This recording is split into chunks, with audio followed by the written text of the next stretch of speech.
పోలిస్తే ప్రస్తుత రాజకీయాలు పూర్తిగా మారుతున్నట్టయితే కనపడతా ఉంది. నారా లోకేష్ ఆయన ట్విట్టర్ అకౌంట్లో కొద్దిసేపటి క్రితం ఆయన ట్వీట్ చేశారు. Shock to hear about the fire accident at a school in Singapore in which Pawan Kalyan అన్నాస్ son Mark Shankar sustained injuries. Wishing him a speedy and fully recovery.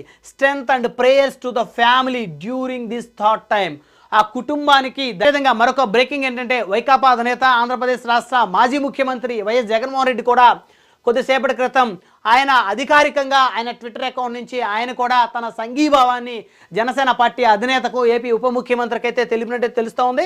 అయితే వైఎస్ జగన్మోహన్ రెడ్డి గారు 29 minutes బ్యాక్ ఆయన వేసిన ట్వీట్ ఏదైతే చూస్తే ఆయన అఫీషియల్ ట్విట్టర్ అకౌంట్ ఇది చూడొచ్చు.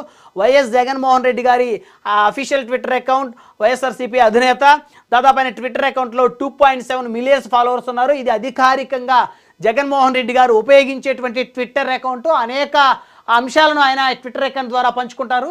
రాష్ట్ర ప్రజలకు ఆయన ఏదైనా సందేశం ఇవ్వాలన్నా లేకపోతే ఏదైనా పండుగలకి శుభాకాంక్షలు తెలియజేయాలన్నా కూడా జగన్మోహన్ రెడ్డి గారు ఈ ఖాతానే ఉపయోగిస్తారు, ట్విట్టర్ ఖాతాని. అయితే దీంట్లో పవన్ కళ్యాణ్ గారు కుమారుడికి సంబంధించి కొద్దిసేపటి క్రితం ఆయన కూడా ట్వీట్ చేశారు.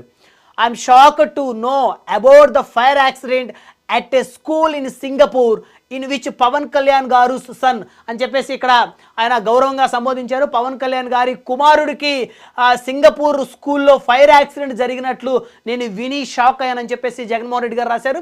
అదేవిధంగా Mark Shankar got injured. My thoughts are with the family in this difficult time. Wishing him a swift and complete recovery. Pawan Kalyan గారు కుమారుడు మార్కు శంకర్ కంప్లీట్గా ఆయన రికవరీ అవ్వాలి, ఆయన బాగుండాలని చెప్పేసి నేను కోరుకున్నానని చెప్పేసి జగన్మోహన్ రెడ్డి గారు ట్వీట్ ప్రధాన ఉద్దేశంగా చెప్పొచ్చు. అదేవిధంగా my thoughts are with the family in this difficult time. ఈ క్రిటికల్ సిచ్యువేషన్లో ఆయన ఆలోచనలన్నీ కూడా ఆ ఫ్యామిలీ బాగుండాలని చెప్పేసి ఆయన కూడా దేవుడిని కోరుకున్నట్టు అయితే ఇక్కడ చాలా క్లియర్గా ఆయన ట్విట్టర్ ఉద్దేశంగా చెప్పొచ్చు. 29 నిమిషాల్లో జగన్మోహన్ రెడ్డి చేసినటువంటి ట్వీట్కి దాదాపు 80,000కు పైగా ఇక్కడైతే వీక్షించినట్టయితే తెలుస్తూ ఉంది. అయితే రాజకీయాల్లో ఇది ఒక మంచి శుభపరిణామంగా చెప్పుకోవచ్చు. ఎందుకంటే గత ఎన్నికల్లో వైకాపా అధినేతను దించుతానని చెప్పేసి జనసేన అధినేత కుండ బద్దలు కొట్టినట్టు చెప్పారు. అదేవిధంగా 151 స్థానాలు ఉన్నటువంటి వైఎస్ఆర్ కాంగ్రెస్ పార్టీ అధినేత 11 స్థానాలకు పరిమితం అవడంలో కీలక పాత్ర పోషించారు జనసేన అధినేత. సో ఇద్దరు కూడా రాజకీయంగా ప్రస్తుతం బద్ధ శత్రువులు రాజకీయంగా ఎవరు ఉన్నారు అంటే అది ఆంధ్రప్రదేశ్లో యువనేతలుగా ఉన్నటువంటి పవన్ కళ్యాణ్ వర్సెస్ జగన్మోహన్ రెడ్డి అని ప్రధానంగా చెప్పొచ్చు.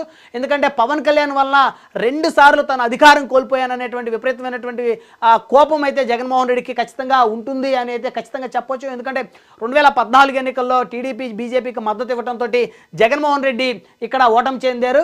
అదే జనసేన అధినేత 2014లో టీడీపీకి బీజేపీకి మద్దతు ఇవ్వకుండా ఉన్నట్లయితే జగన్మోహన్ రెడ్డి ఖచ్చితంగా ప్రభుత్వాన్ని ఏర్పాటు చేసే అవకాశం ఉండేది. అదేవిధంగా 2024 ఎన్నికల్లో కూడా తెలుగుదేశంతో జనసేన అధినేత జట్టు కట్టడంతో వైకాపా ఘోరమైనటువంటి ఓటమి చవి చూసింది. సో అప్పటి నుంచి కూడా జగన్మోహన్ రెడ్డికి అదేవిధంగా పవన్ కళ్యాణ్కి మధ్య ఒక పెద్ద అగాధం అయితే ఏర్పడిందని చెప్పుకోవచ్చు రాజకీయంగా. అయితే గతంలో కూడా జగన్మోహన్ రెడ్డికి సంబంధించి ఆయన్ని రాజకీయంగా మాత్రమే నేను విభేదిస్తాను, వ్యక్తిగతంగా ఆయన విభేదించాల్సినటువంటి అవసరం నాకు లేదంటూ అనేక సందర్భాల్లో జనసేన అధినేత చెప్పిన పరిస్థితి ఉంది. అదేవిధంగా వైకాపాకి సంబంధించి గతంలో కొంతమంది నాయకులు తనని క్యారెక్టర్ అసాసినేషన్ చేసిన తరుణంలో ఆయన సంచలనమైనటువంటి వ్యాఖ్యలు కూడా చేశారు వైకాపా నేతల్ని ఎమ్మెల్యేలను ఉద్దేశించి. అయితే ప్రస్తుతం కనుక చూస్తే జనసేన అధినేత పవన్ కళ్యాణ్ కుమారుడు త్వరగా ఆరోగ్యంగా కోలుకోవాలి, సింగపూర్ హాస్పిటల్లో చికిత్స పొందుతున్న మార్కు శంకర్ పవనోవిచ్ త్వరగా కోలుకోవాలని చెప్పేసి అన్ని పార్టీల తరపు నుంచి కూడా ఆయనకి విశేష అయితే పెద్ద ఎత్తున వస్తూ ఉన్న పరిస్థితి ఉంది. చాలా స్పష్టంగా చూస్తే వైకాపా అధినేత సైతం కూడా పవన్ కళ్యాణ్ గారు కుమారుడు త్వరగా కోలుకోవాలని చెప్పేసి అయితే కోరుకుంటున్నారు. అటు రాజకీయాల్లో ఇప్పటి వరకు కూడా అనేక మంది శత్రువులుగా బద్ధ శత్రువులుగా ఉన్నటువంటి నేతలు ఉన్నారు. కానీ ప్రస్తుతం ఆంధ్రప్రదేశ్ రాజకీయాలు అయితే దానికి పూర్తి భిన్నంగా మారుతున్న పరిస్థితి ఉంది. ఇదే విధమైనటువంటి రాజకీయాలు కొనసాగితే ప్రజలకు కూడా ఒక మంచి వాతావరణం అయితే ఏర్పడుతుందని చెప్పుకోవచ్చు. ఎందుకంటే ఒకరికి సంబంధించినటువంటి ఘటనలో మరొకరు అంటే వ్యక్తిగతంగా ఎవరు ద్వేషాన్ని పెంచుకోకుండా ఎవరైనా రాజకీయ